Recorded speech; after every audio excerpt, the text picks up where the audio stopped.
നമസ്കാരം. Raf talk മലയാളത്തിലേക്ക് എവർക്കും സ്വാഗതം. ISL തുടങ്ങാനിരിക്കവേ മുൻ കേരള ബ്ലാസ്റ്റേഴ്സ് താരം FC ഗോവയിലേക്ക് ചേക്കേറിയിരിക്കുന്നു. ഇക്കാര്യം മാർക്കസ് മർഹുലാവോ റിപ്പോർട്ട് ചെയ്യുന്നു. മറ്റാരുമല്ല, ഇഷാൻ പണ്ഡിതയാണ് ഇപ്പോൾ FC ഗോവയിൽ എത്തിയിരിക്കുന്നത്. നേരത്തെ അദ്ദേഹം FC ഗോവയുടെ താരമായിരുന്നു. മുമ്പ് വിദേശ ക്ലബ്ബുകളിലൊക്കെ കളിച്ചതിന് ശേഷം അദ്ദേഹം 2020-21 സീസണിൽ FC ഗോവയിലേക്ക് എത്തിയിട്ടുണ്ടായിരുന്നു. അന്ന് സൂപ്പർ സബ് എന്ന രൂപത്തിലാണ് അദ്ദേഹം പ്രധാനമായും അറിയപ്പെട്ടിട്ടുണ്ടായിരുന്നത്.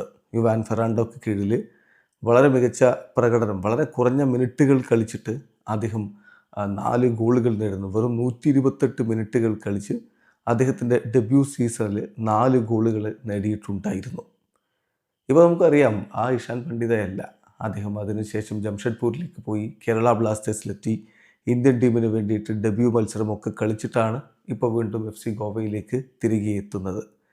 ഈ വിഷയത്തിൽ ഇപ്പോൾ ഗോവയുടെ ഒരു സീനിയർ ഒഫീഷ്യൽ പറയുന്നത്, ഗോവക്കൊരു സ്ട്രൈക്കറെ വേണം.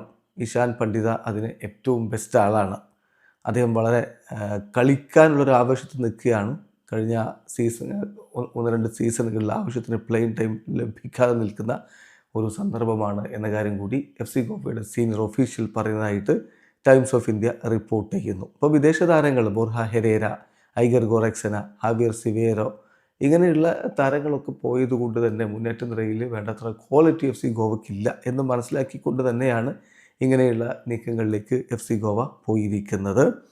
അതോടൊപ്പം തന്നെ പണ്ഡിത അവിടെ നിന്ന് FC ഗോവയിൽ നിന്ന് ജംഷഡ്പൂരിലേക്ക് മൂവ് ചെയ്തിട്ടുണ്ടായിരുന്നു. ദെൻ അദ്ദേഹം കേരള ബ്ലാസ്റ്റേഴ്സിലേക്ക് എത്തിയിരുന്നു. ഇപ്പോൾ ഏറ്റവും ഒടുവിൽ അദ്ദേഹം കളിച്ചത് സൂപ്പർ ലീഗ് കേരളയിലെ മലപ്പുറം FCയുടെ ഭാഗമായിട്ടാണ്. ഏതായാലും ഒടുവിൽ അദ്ദേഹം FC ഗോവയിലേക്ക് തന്നെ മടങ്ങിയെത്തിയിരിക്കുകയാണ്. ഒരു ഷോർട്ട് ടേം കോൺട്രാക്റ്റാണിത് എന്നാണ് മനസ്സിലാക്കാൻ കഴിയുന്നത്. വീഡിയോ അവസാനിക്കുന്നു. ഫുട്ബോൾ ലോകത്തെ കൂടുതൽ വിശേഷങ്ങളുമായി റാഫ് ടോക്സ് വീണ്ടും എത്താം.